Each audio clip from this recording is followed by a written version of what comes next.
My name's Spencer. I'm 32, and if you told 15-year-old me that one day I'd be the successful one in the family, I'd have laughed you right off your bike. Back then, I was the quiet kid with hand-me-downs 2 sizes too big, the one who ate lunch alone and didn't complain when he got left behind. I was the second son, after Nathan, my older brother, who, according to everyone from our kindergarten teacher to our great-aunt June, was destined for great things. Nathan got the varsity jacket, the loud applause at graduation, the spot at Dad's mechanic shop. Me? I got out. Not in a dramatic suitcase in the rain kind of way, more like a slow fade-out. I went to college on a scholarship, got a finance degree, and quietly clawed my way into a career most of my family didn't understand, let alone respect. Growing up, our family was fine, I guess. Blue-collar through and through. Dad ran a small but reliable auto shop, and Mom worked part-time at the school cafeteria. They did what they could with what they had. We weren't the Brady Bunch, but we weren't dysfunctional either, until you looked closer. Nathan, older by 3 years, learned early how to charm his way through anything. He wasn't cruel exactly, just entitled in the way only someone praised his whole life could be. Whenever something went wrong, the family shielded him. Crashed the car? Boys will be boys. Forgot Mom's birthday? He's just stressed. I learned to live in the silence between his loud mistakes. When I moved to another city after college, it was like disappearing from their radar. I came home for the big holidays, Thanksgiving, Christmas, but even then, it always felt like I was a guest at someone else's family gathering.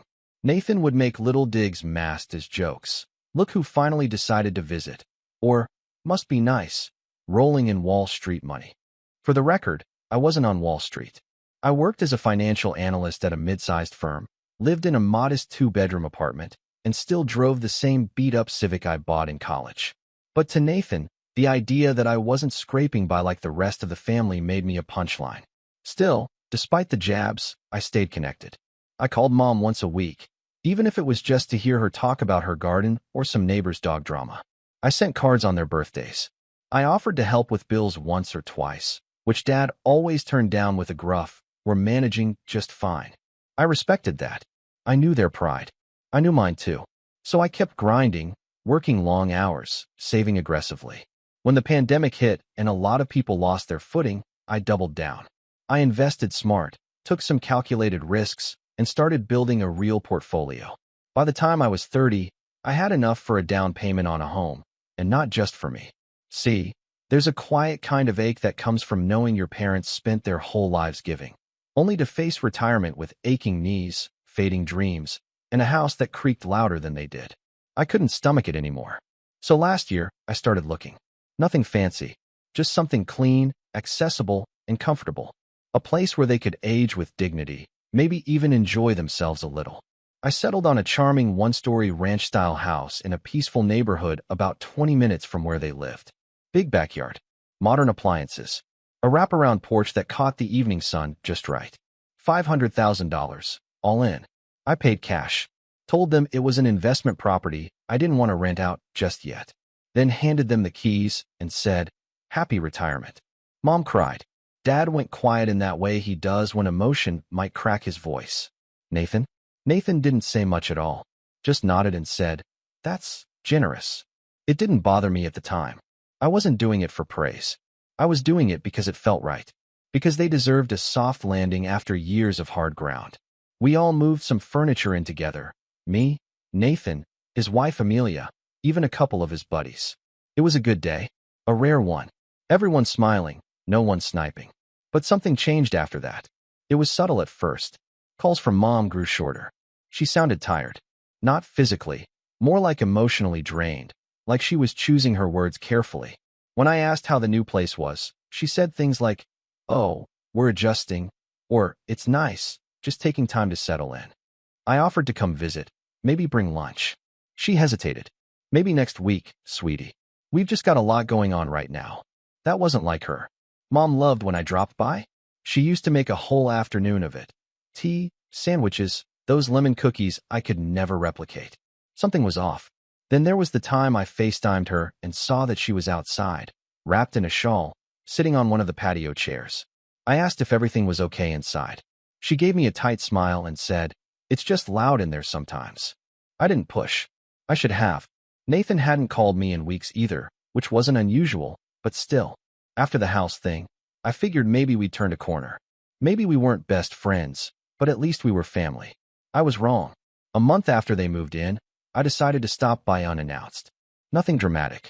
Just a surprise visit with some takeout and a bottle of wine Mom liked. It was a sunny Saturday afternoon, the kind of day that begged for a slow meal and good company. I pulled into the driveway, noticed a few unfamiliar cars parked out front, and felt my first twinge of unease. Maybe they were having guests. Maybe I was crashing something. But as I walked up the steps, I heard laughter, loud, boisterous, unfamiliar. I rang the doorbell. No answer. After a beat, I just let myself in. It was, after all, my house. The living room was packed. A group of women I didn't recognize were standing around with wine glasses, oohing and awing over the decor. Amelia, my brother's wife, was leading them around like a real estate agent. "This is the formal dining room," she was saying, "though we're thinking of knocking out that wall for more space." One of the women gasped. "Oh, it's beautiful. You guys are so lucky." Amelia beamed. "Yeah, it's our new place. Finally upgraded." I stood frozen in the doorway, takeout bag still in hand. No one noticed me at first. Then someone, Nathan, walked out from the hallway, saw me, and smirked. Not smiled. Smirked. Well, look who's here." I didn't say anything at first. Just scanned the room again, like maybe I had walked into the wrong house. But no, there was the photo of Mom and Dad on the mantel. There was the ceramic rooster Mom had owned since I was a kid, now perched above the kitchen cabinets. My jaw clenched. "Where's Mom?" I asked. Nathan shrugged. "She's around." I walked past him, down the hall toward the laundry room. The door was slightly ajar, and inside I found her, Mom, sitting on a small folding stool, eyes red, hands in her lap. The dryer was running, muffling the noise from the party. She looked up when she saw me, startled. "Spencer, what's going on?" I asked, setting down the food. "Why are you in here?" She hesitated. Her mouth opened, then closed. Finally, she whispered, "It's just easier this way." I didn't understand. Easier how? But before she could answer, Dad walked by, through the garage door, rubbing his eyes like he just woke up. He didn't notice me at first. Then he saw the food, saw me, and froze. "Dad, were you sleeping in the garage?" Another pause. Another tight-lipped smile. "It's cooler out there," he muttered. Something snapped inside me. I turned on my heel and stormed back into the living room. The women were laughing again. Amelia was showing off the pantry. Nathan had a beer in hand. I walked straight to the center of the room, pulled the deed out of my jacket pocket, because yes, I had brought it, thinking I might finally change the name over officially, and held it up. "Just so we're clear," I said loudly enough to silence the room. "This house belongs to Mom and Dad. Not you, not your wife, and definitely not your little real estate tour group." Every face turned to look at me. Dead silence. And Nathan? Nathan just looked at me with that same smirk and said, "It's only fair we get it now. They've had their turn." I didn't move. I didn't blink. I just stared at him. And that's when everything changed. I stood there in the middle of the living room, the deed in my hand, the weight of it suddenly heavier than I'd ever imagined. The silence stretched longer than it should have. One of the women coughed awkwardly. Another shifted her wine glass from one hand to the other. But all I could hear was the distant hum of the dryer down the hall and the dull thump of my own heartbeat in my ears. Nathan didn't flinch. That smirk stayed glued to his face like it was stitched on. He didn't look surprised to see me. He didn't look embarrassed, or nervous, or caught. He looked amused. Like I was a child stomping into the middle of his birthday party, demanding attention. And somehow that was worse than if he'd just gotten defensive or angry. "It's only fair we get it now," he repeated, this time with a lazy shrug. "They've had their turn." I turned slowly, scanning the room. Amelia wouldn't meet my eye. One of her friends, a woman with two perfect eyebrows and a designer handbag slung over her shoulder, gave me a once-over like I was the rude one for interrupting their wine and tour hour. "I bought this house for them," I said, quieter now, but every word was sharper. "They didn't ask for it. They didn't expect it. I did it because I wanted them to have something good. Something safe. You." I turned to Nathan. "You had nothing to do with it." He tilted his head slightly, like he was humoring me. And yet, here we are. It was the smugness. That's what did it. Not the entitlement. not even the blatant hijacking of the house. It was the arrogance, the absolute certainty that he could walk in, plant a flag, and claim something that wasn't his just because he believed he deserved it. "You're sleeping in the master bedroom, aren't you?" I asked him. Nathan leaned against the kitchen counter and sipped his beer. "We moved in when they started having trouble getting around. It just made sense." "Really?" "Because last I checked, Dad was sleeping on an air mattress in the garage." That got a few shocked gasps from the crowd. Amelia's lips parted, but nothing came out. Nathan didn't miss a beat. "Dad likes the garage. Says it's cooler out there." I stared at him. "You kicked our parents out of their own bedroom." "We didn't kick them out," Amelia said quickly, her voice shaking a little. "They offered. I mean, Spencer, they said it was fine." "They said it was fine," I repeated slowly, "because you made them feel like guests in their own home." "No one made them feel like anything," Nathan snapped. "If they wanted to speak up, they would have. But they didn't. So maybe you should think about why that is before you come in here like some knight in shining armor." I didn't answer him. Not right away. Because part of me knew he was right. Mom and Dad hadn't spoken up. But not because they were okay with it. Because they didn't want to start a war. Because they didn't know how. Because after a lifetime of enabling Nathan's behavior, they didn't believe anyone would take their side. Not even me. And the thing that stung most? They might have been right. I walked out of the room without another word. I found Mom still in the laundry room, now folding towels with the kind of mechanical care that made my chest ache. "Spencer," she whispered when she saw me. "I need the truth, Mom," I said, kneeling beside her. "Are you okay?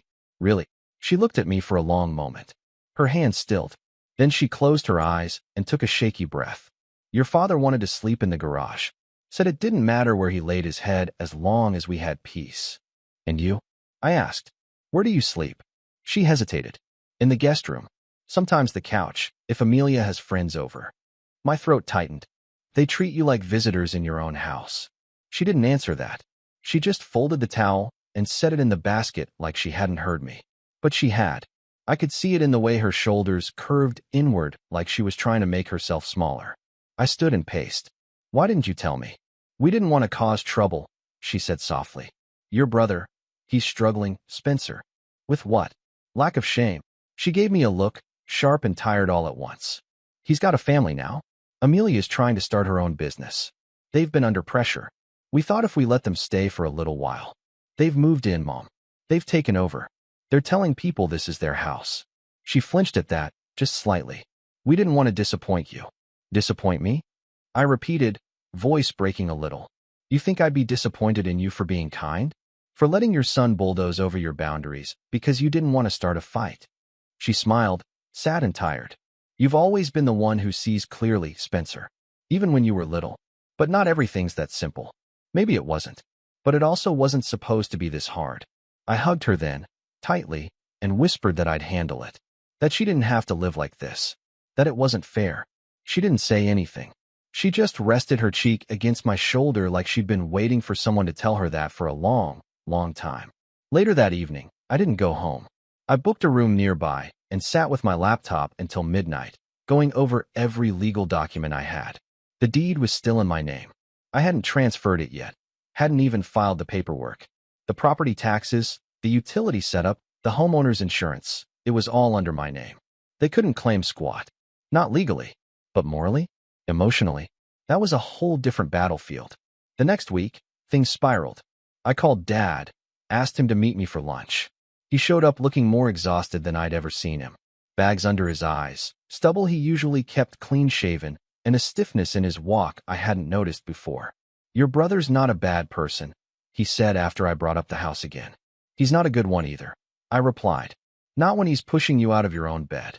Dad sighed. "It's not about beds. It's about peace. About letting things play out. But at what cost?" He didn't answer, just poked at his food like it had personally offended him. 3 days later, I got a text from Mom that shattered whatever patience I had left. "Do you know where the title paperwork is? Nathan said we need it for Amelia's business loan." I called her immediately. "What paperwork?" "The deed. The house deed. He said the bank wants to see proof of ownership for collateral." I was silent for so long she asked if the line had dropped. "No. I'm here," I said slowly. "Did you give it to him?" "No. I told him I'd ask you first." My blood ran cold. "Mom, listen to me. Do not give him anything. Not a copy. Not a scan. Nothing. But Spencer, he said. I don't care what he said. That document is not his to touch. Later that night, I drove back out to the house. It was dark by the time I arrived, and as I pulled up, I noticed something that made my stomach drop. There was a for sale sign planted on the front lawn. I marched up to the porch, heart pounding, and knocked hard enough to rattle the frame. Amelia opened the door, blinking like I'd just woken her up from a dream. What's the sign for? I asked. She looked startled, then forced a smile. Oh, it's just a backup plan. Nathan has some ideas. We figured if we could sell this place and downsize, we could use the equity to invest. Equity? I repeated, stunned. You don't own anything. Nathan appeared behind her, arms crossed, jaw tight. We were going to talk to you about that. No, I snapped. You were going to go behind my back again. Try to manipulate Mom into handing over paperwork. Move my parents out of the house I bought for them so you could fund your own plans. He stepped forward. Spencer, don't act like you're some hero. You live in the city. You drop in once every few months and expect everything to stay perfect? Mom and Dad need support, day-to-day support, and we've been here. We've been doing the hard work. You've been squatting, I said, and calling it sacrifice. Amelia's voice shook. You don't understand what it's like, trying to build something from scratch. We needed a place. A fresh start. So you stole theirs? Nathan bristled. It's not stealing. It's family. Things change. People adjust. It's not our fault they don't need this space anymore. At that moment, I realized they genuinely believed it. That somehow, my act of generosity had turned into an open invitation. That my parents' silence had become consent. That Nathan saw their aging and uncertainty as an opportunity. I nodded slowly. You're right. Things do change. And with that, I turned around and walked back to my car. Because I knew what I had to do next. But not before one final betrayal hit, like a sucker punch the very next morning. I didn't sleep the night I saw the for sale sign on the lawn. I couldn't. I paced the hotel room like a caged animal, flipping through emails, rereading legal clauses, rereading my own texts with Mom like I could somehow rewrite history if I just stared long enough. But the truth wouldn't change. My brother had taken something pure, something I did out of love, and warped it into leverage. A tool. A pawn in whatever scheme he was playing at. The next morning, I drove back to the house before the sun even came up. I parked 2 houses down, just far enough not to be seen. I watched the porch lights blink on. I watched Amelia step out in a robe, cup of coffee in hand, as if nothing in the world could touch her. I stayed until Dad shuffled out from the garage, back hunched, dragging a plastic bag of trash behind him. The image of my father, once this towering figure who could fix anything with calloused hands and a wrench, now reduced to this silent tenant, broke something in me. That was my breaking point. But breaking isn't always loud. Sometimes it's quiet. Sometimes it's not a scream, but a slow inhale. Sometimes it's not revenge, it's resolve. I didn't confront them that day. I didn't storm in. I didn't wave the deed like a sword. I just drove home, gripped the steering wheel until my knuckles turned white, and started making calls. Not dramatic calls. Quiet ones. A real estate attorney. A financial advisor. My accountant. A notary. My mentor from college who knew a guy who dealt with domestic equity squatters, as he called them. I took notes. I listened more than I spoke. I kept everything tight and close to the chest. Because the more I realized how deep Nathan had his claws in, the more I knew I couldn't afford to act impulsively. That week, I hit rock bottom. Not financially. I was still doing fine on paper. My job was stable. My savings untouched. But emotionally, spiritually, it was like a sinkhole had opened beneath everything I thought was solid. My chest felt heavy. My appetite vanished. Work felt meaningless. I'd built a life with the goal of taking care of the people who mattered most, and somehow, doing exactly that had left me completely powerless. I couldn't eat without picturing my mom folding laundry in silence. I couldn't sleep without seeing Dad curled up on a garage cot like a forgotten uncle. And worse, I kept second-guessing myself. Maybe I had overstepped by buying them the house. Maybe Nathan was right. Maybe I should have consulted the whole family first. Maybe I'd embarrassed Dad by making such a big gesture. Maybe Mom hadn't told me the whole truth because she didn't want to hurt me, not because Nathan was hiding anything. I spiraled so hard I almost deleted the deed file from my computer, like that would somehow undo the whole thing. But then, something changed. It was Mom. She called me 3 days later. Her voice was small, like she was speaking from inside a closet. I just wanted you to know, she said, that we're proud of you, even if we don't say it enough. And no matter what your brother says, your father and I know what you did for us. I sat there, phone pressed to my ear, unable to speak. I saw the sign, she added after a pause. On the lawn. I closed my eyes. I didn't put it there. I know, she said. There was a long silence. I could hear her breathing. Could almost picture her standing at the kitchen window, cordless phone in one hand, staring out at the backyard she barely got to use. You do what you need to do, she said. We'll be okay. And just like that, I stopped spiraling.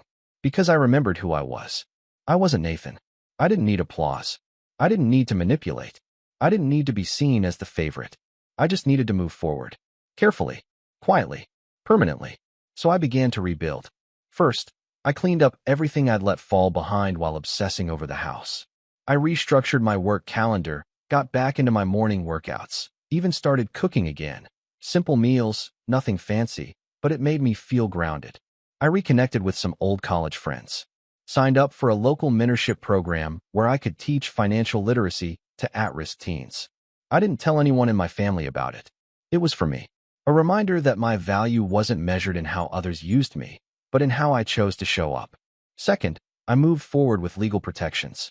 I had the deed officially recorded under my name, added clauses preventing unauthorized occupation, and created a revocable trust that could allow my parents to remain in the home indefinitely, but no one else.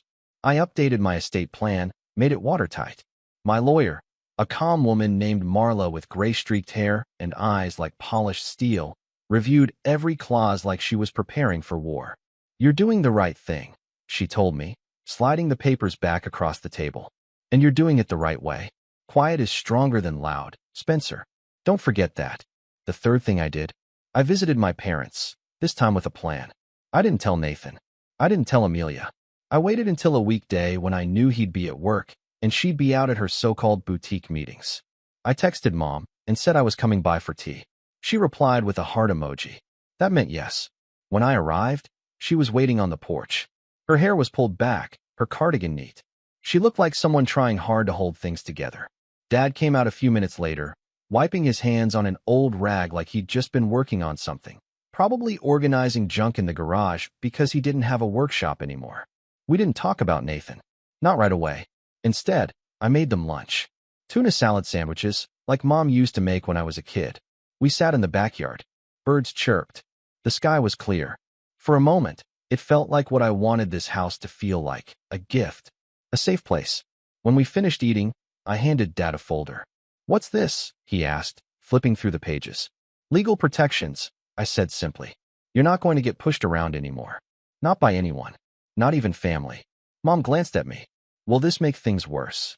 No, I said, and for the first time, I believed it. It'll make them real. Dad didn't say much. He just nodded and kept reading. Later, as I was leaving, he put a hand on my shoulder. You didn't need to do all this, son. I know, I said. That's why I did. That night, I sat on my balcony, sipping tea, and feeling, for the first time in weeks, a sense of calm. Not peace exactly. The storm was still coming. But I was no longer adrift. I was steering now, and I had a plan. Because what Nathan didn't know was that the house he tried to sell wasn't his to list. That the equity he wanted to tap into didn't exist for him. That every paper trail led to me, and every legal move he thought he could make had already been blocked off. I didn't yell. I didn't threaten. I just waited. Waited for him to make the final mistake that would give me everything I needed to end this cleanly. And it came faster than I thought. It was the email that did it.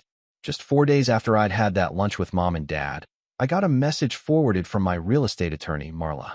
She'd been monitoring any activity linked to the property title at my request, and this one hit her radar like a siren. A digital submission request from a local mortgage broker trying to run a preliminary valuation on the house for pre-approval purposes.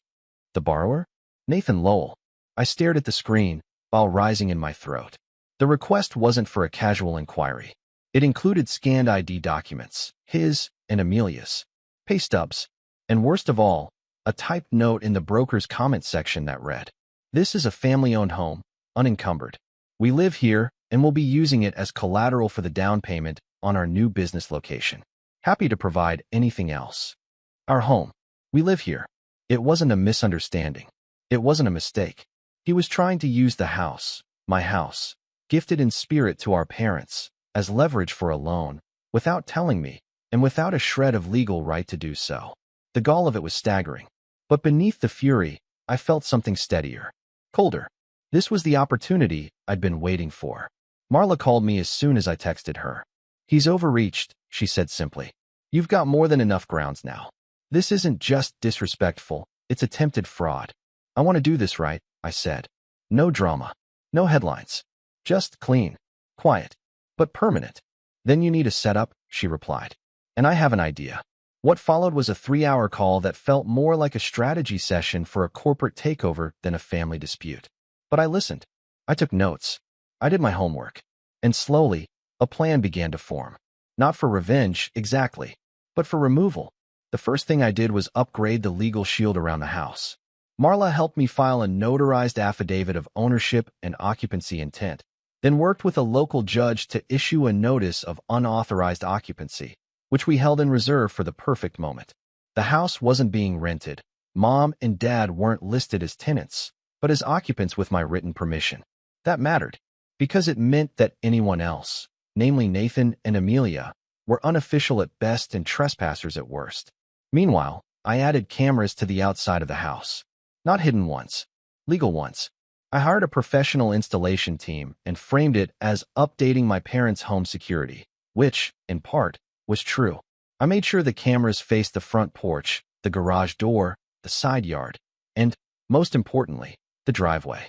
That's where the black SUV always parked. Nathan's. The second thing I did, I gave Mom and Dad a vacation. They didn't want to go at first. Said they couldn't leave things like this. But I insisted. Paid for a 2-week stay at a quiet beachside rental I'd used myself before. Private, clean, fully stocked, and completely off Nathan's radar. They left on a Thursday morning, and by Friday evening, Nathan was already texting them. Where are you? Why is there a lock on the garage door? Did you talk to Spencer again? I watched from my phone as the footage came in. Amelia pacing the porch. Nathan muttering to himself in the driveway, trying to get a signal. He hadn't noticed the cameras yet. Or maybe he had, and just assumed they were Dad's idea. Either way, he wasn't subtle. There was yelling. Phone calls. At one point, he even brought 2 guys over to help move furniture, though they never went inside. Just circled the SUV and eventually drove off when no one opened the door. He didn't have a key. I made sure of that months ago. That weekend, I called in the next piece of the plan, the witness. Her name was Mrs. Aguilar. She lived across the street and had known my parents for years. She was the kind of neighbor who knew everything, who got home when, who mowed their lawn, who left lights on all night. I remembered her from my childhood as the woman who gave out full-size candy bars on Halloween and once bandaged my scraped knee with a kitchen towel and prayer. She hadn't been thrilled with Nathan's move-in, especially after the loud music, the sudden guests, and the time Amelia parked across her driveway and acted like she was the one being inconvenienced. When I showed up at her front door, she welcomed me with a knowing smile and an iced tea. I was wondering when you'd come back, she said. I told her everything. She listened without interrupting once. And when I finally asked if she'd be willing to provide a witness statement about what she'd seen, the parties, the cars, Nathan saying things like, "We own this place now," to delivery drivers, she didn't hesitate. Honey, she said, you just point me at the notary. The next part was trickier, getting Nathan to put it in writing. So I created a fake opportunity. Nothing illegal, just a gentle push. I had an old friend, Jared, who worked in real estate development. I asked him to pose as a private buyer interested in residential investment properties. He reached out to Nathan via LinkedIn, pretending to be looking for a place to flip or co-invest in. And that's when Nathan took the bait. They had coffee. Nathan bragged. And within 2 days, Jared had an email chain in which Nathan claimed to own full control of a home his family transferred over informally.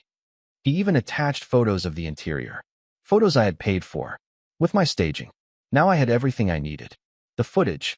The false claim to ownership. The witness. The paper trail. The next step was execution. Marla drafted the official notice of unauthorized occupancy. We filed it with the county, posted a copy on the front door, and sent a digital copy to Nathan's email, with legal language so airtight even the most delusional person couldn't pretend it was optional. The notice gave him 72 hours to vacate the property, remove any belongings, and cease representing the house as his own, or face formal legal proceedings. It was delivered on a Tuesday at 9 a.m. By 9:17, my phone rang. It was Nathan. "You think this is funny?" he snapped before I even said hello.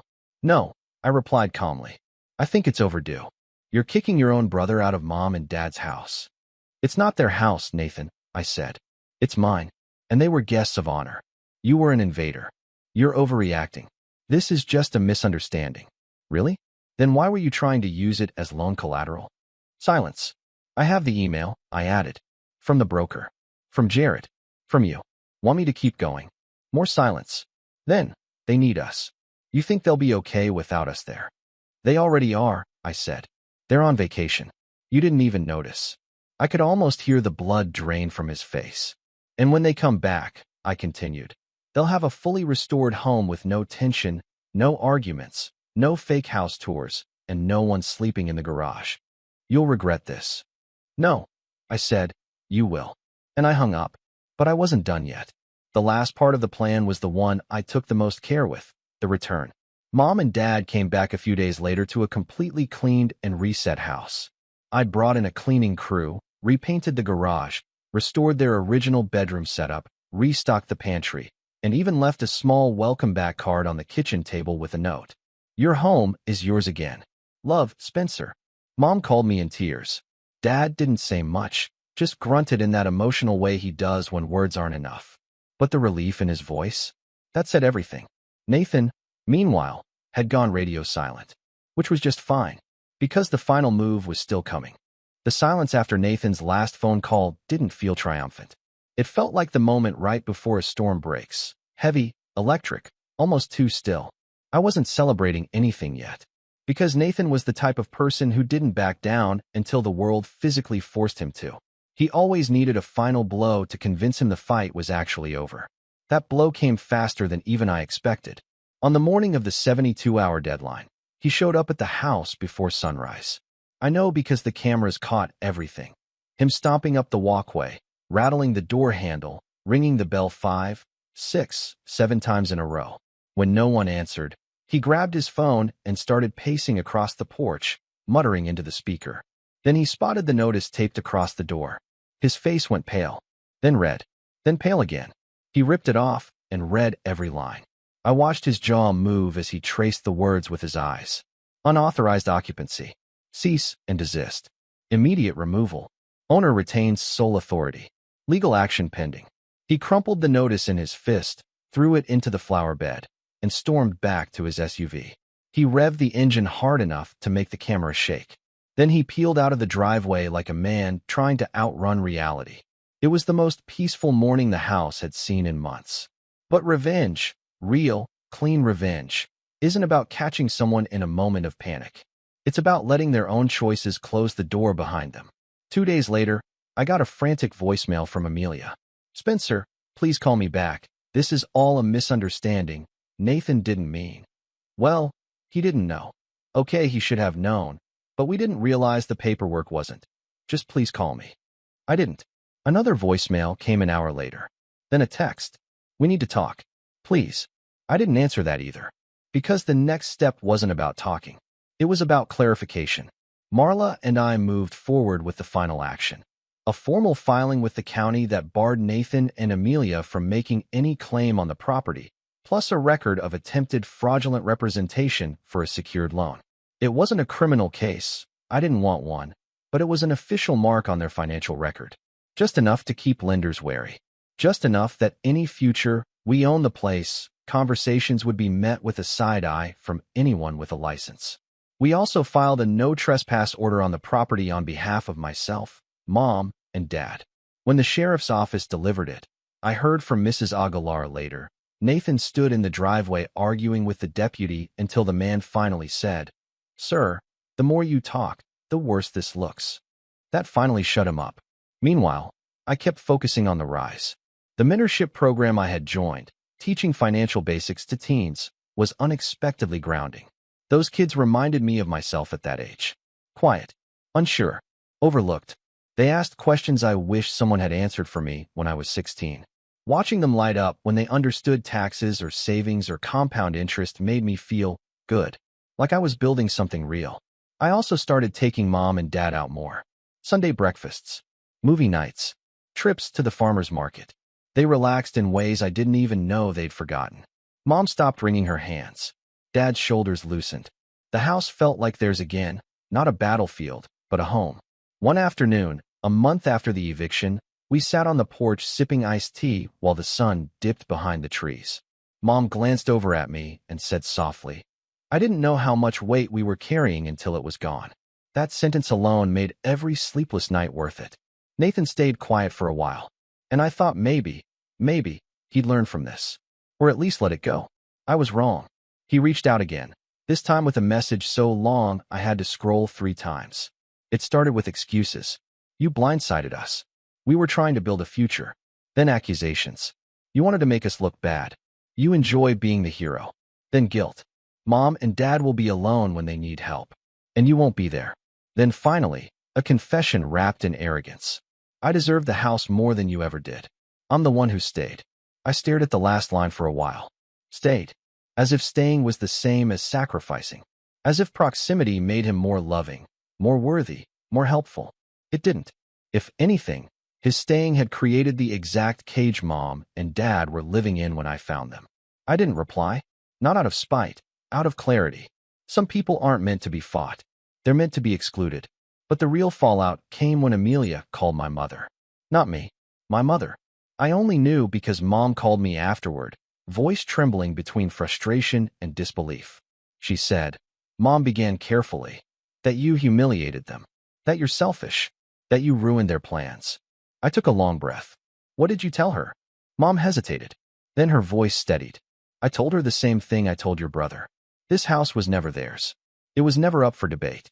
And if they need a place to stay, they should start by finding one they can afford." I pictured my quiet, gentle mother saying that with her soft voice and steady eyes. And I felt something warm press against my ribs. Pride. Real, bone-deep pride. She continued. "And I told her if they ever set foot on our property again without your permission, I will call the sheriff myself." I had to sit down after that.